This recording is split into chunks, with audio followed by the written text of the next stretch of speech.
Kanban is one of the most popular and widely used agile methods in the world.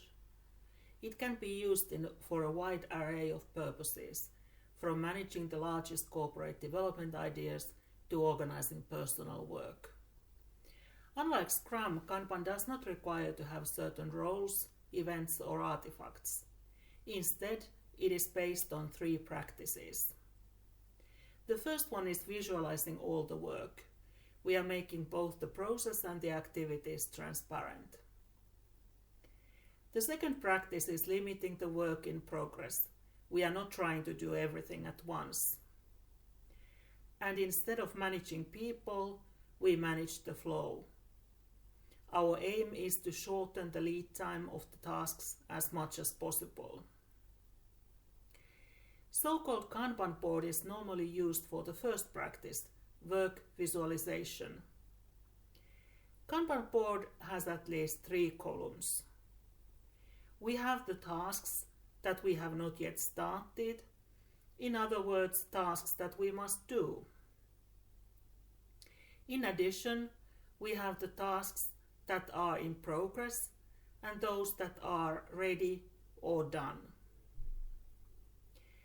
Kanban board can be set up, for example, to a wall, and then you would have post-its going through the different stages, representing actual tasks.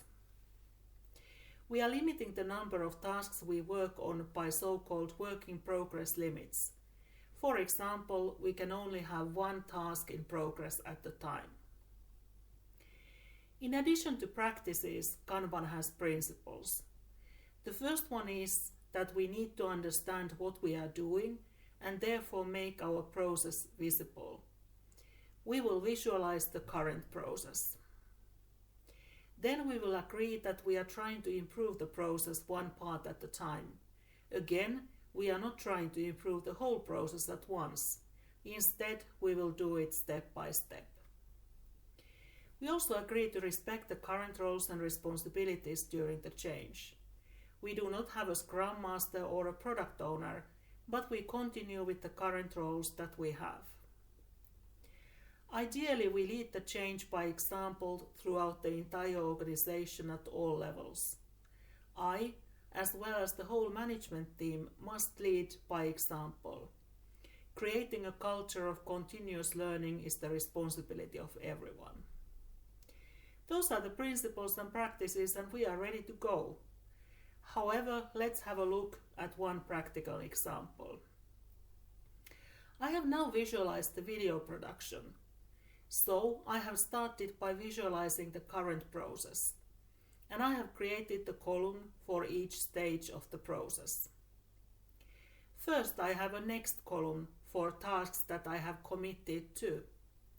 The first actual work happens in the next column, which is manuscript. After that, we will do animation and finally publishing, and then our task is ready. Inside each column, it is good to see also which tasks are still in progress and which are ready. Kanban is so-called pull process. We now have a work in progress limit of 1 in animation, meaning that we can only have 1 task in progress at the time. We are currently working on this Kanban video, and therefore we cannot take anything new to animation, even though there is 1 task ready in manuscript. Only when I have completed the animation of Kanban video, I can start the animation of the next task. Then I will pull the next task from manuscript to animation stage. It is also good to have the rules visible on the board. How do we know that the task is ready in each column? For example, manuscript is ready when it is documented and colleagues had an opportunity to review and comment it, making sure nothing relevant is forgotten. This way you create visibility to both the process and work, as well as a set of rules for the whole team. The to-do column contains work that we have already committed to. Those tasks we will do next. Often we have also a backlog of ideas about what should we do later.